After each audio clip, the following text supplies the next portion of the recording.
Hello, and here is the news at this hour from TSTV. I am Olaide Amosu. Here are some major headlines. 2 dead as Oyo records 6 new cases, discharges 17. Makinde releases 10 million naira to traders, local government set-up committee. Lagos demolishes dilapidated building in Ojo. Over 500 ghost projects approved in 2019 budget for NDDC, acting managing director says.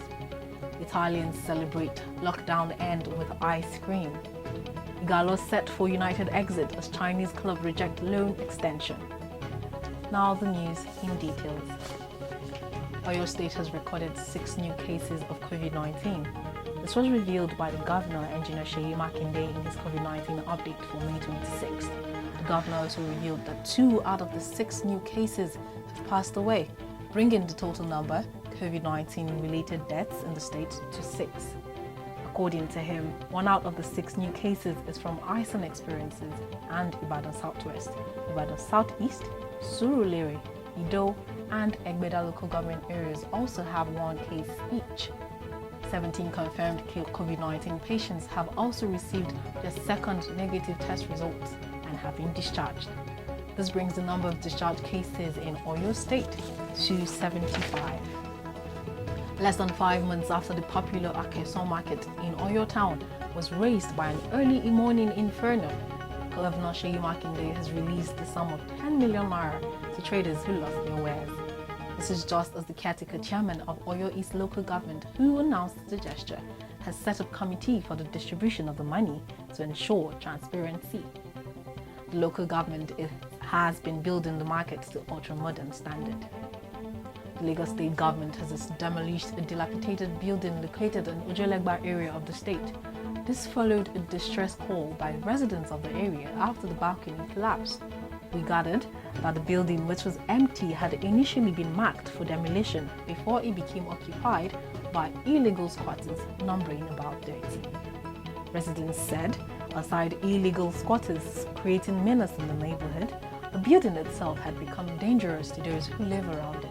The building had to be demolished on Tuesday, an exercise that was led and supervised by the Commissioner for Physical Planning and Urban Development, Dr. Idris Salako, accompanied by the SA Urban Planning, Honorable Ganyu Adele. Others involved in the exercise included the MPP and UD Permanent Secretary, Architect Folusho Dikbe, General Manager LASBCA, Engineer Biola Kushegbe, Director General of Lagos State Emergency Management Agency, LASEMA, Femi Oke Osonyetolu, and officials of Lagos State Physical Planning Permit Authority, LASPA.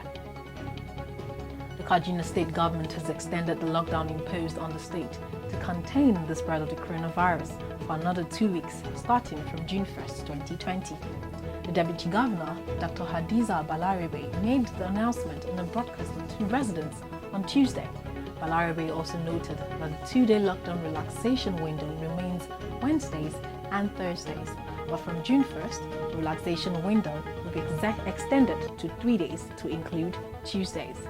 The government had imposed its quarantine orders on the state for 1 month, starting from March 26th, and at the expiration on April 26th, was extended to May 26th. The Deputy Governor, who is also the chairperson of the COVID-19 task force in the state, noted that the state will continue to monitor and ensure residents' compliance to the safety guidelines, such as wearing a face mask, washing of hands, and avoiding large gatherings. She also said a violation of these guidelines will now force the government to impose stricter measures. The Kaduna State government has said that contrary to claims that the state has no isolation centers to aid its fight against the COVID-19, it actually has 4 functional isolation centers. This was disclosed in a statement issued by the information officer in the state's Ministry of Health, Hadiza M. Namadi, on Tuesday in reaction to a viral video which appeared to be buttressing the claim. The state government, however, described the claims as false, mischievous, unfounded, and a handiwork of some disgruntled, misguided, and unpatriotic elements aimed at rubbishing the dogged, committed, and sincere efforts of Governor Abdullahi Umar Ganduje towards containing the spread of the pandemic in Kano. The Kano State government faulted the viral video. According to Garba, the isolation center, which was initially built to accommodate 500 beds, is being redesigned based on recommendation and standards set by the Presidential Task Force on COVID-19 and the Nigeria Center for Disease Control.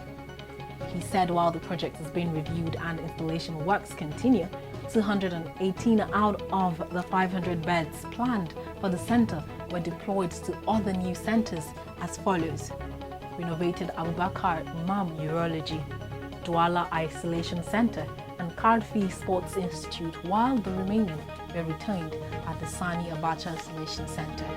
He stated that there is no iota of truth in the video and it's an attempt to discredit the effort by the coalition in the fight against COVID-19.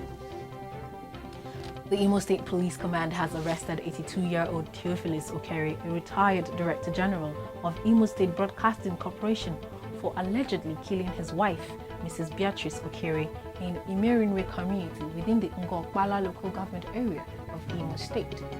Confirming the incident, the Imo State Police Command Public Relations Officer Orlando Ikewo disclosed that preliminary investigations revealed that after killing his wife, the 82-year-old ran away until he was arrested by the officers of the command after a tip-off. According to reports, Mrs. Beatrice Okere, who was in her 70s, was taken to an undisclosed hospital by indigents of the community after the incident happened, but due to loss of so much blood, gave up the ghost in the hospital.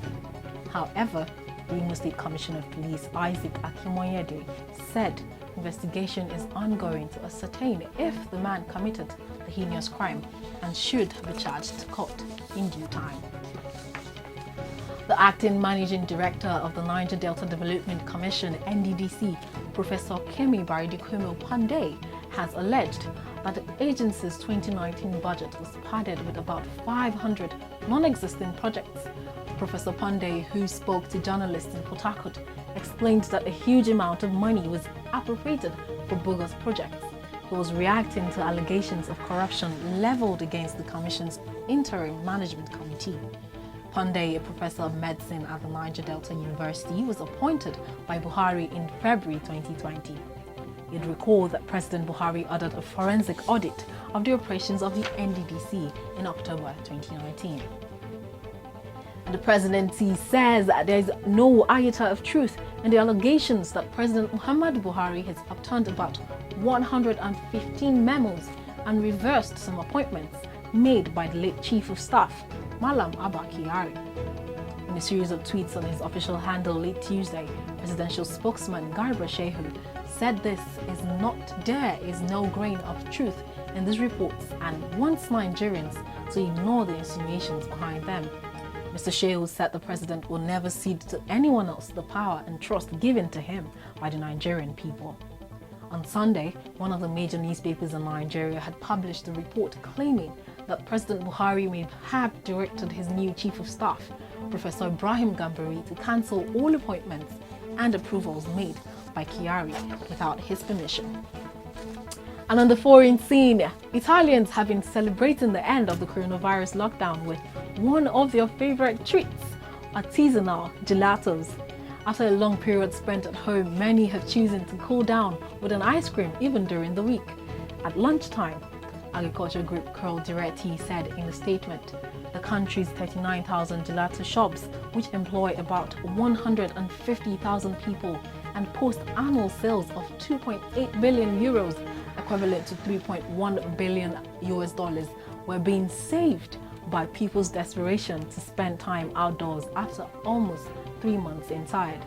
The sector had decidedly picked up again following the economically crippling nationwide shutdown.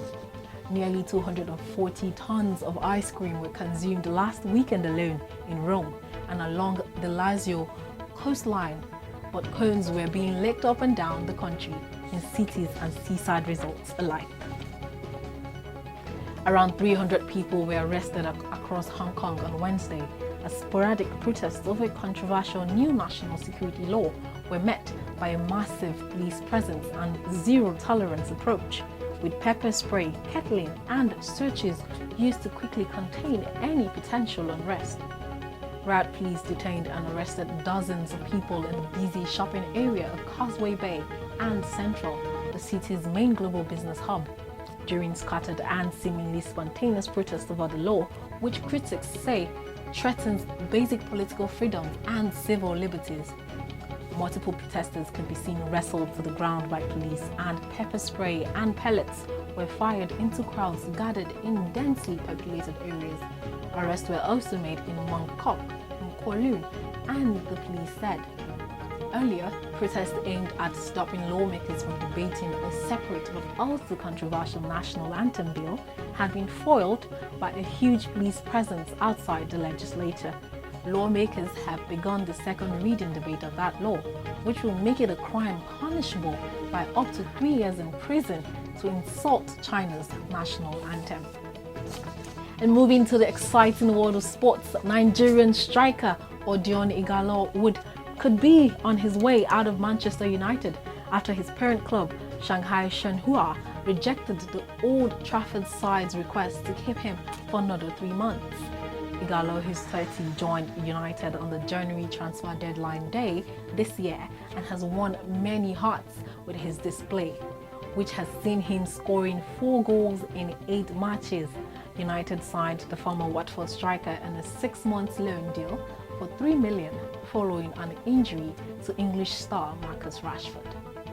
Although Ighalo wants to stay back with the Red Devils, who are interested in keeping the Nigerian until August when the season ends, the Chinese Super League outfit are asking the player to return to the Asian country to finish off the delayed campaign.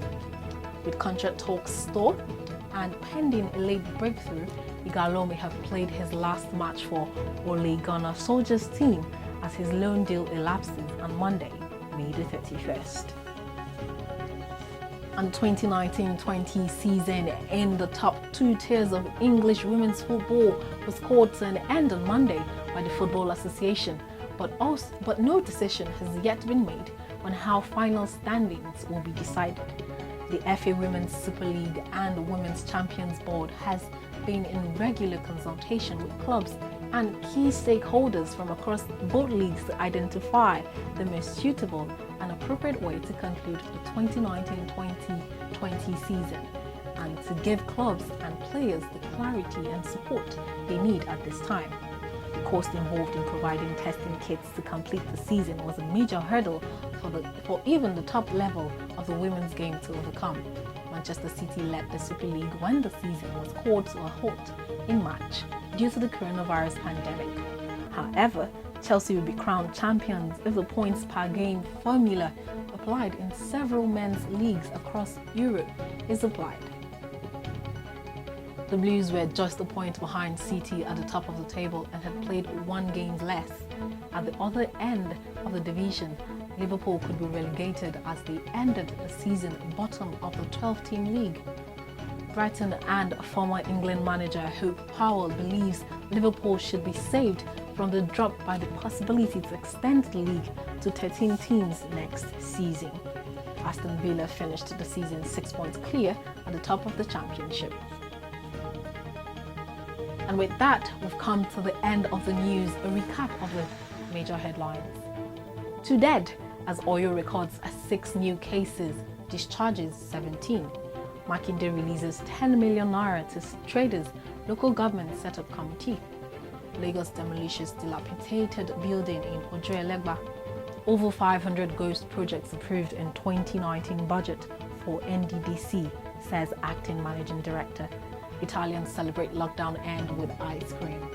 Ighalo set for United exit as Chinese club reject loan extension. And as the world continues to ease out of the lockdown, please follow all health advice and precautions. Together, we can stop the spread of COVID-19. The news is compiled by Mobola Badikale. I am Olaide Amosi. Good day, and thank you for watching.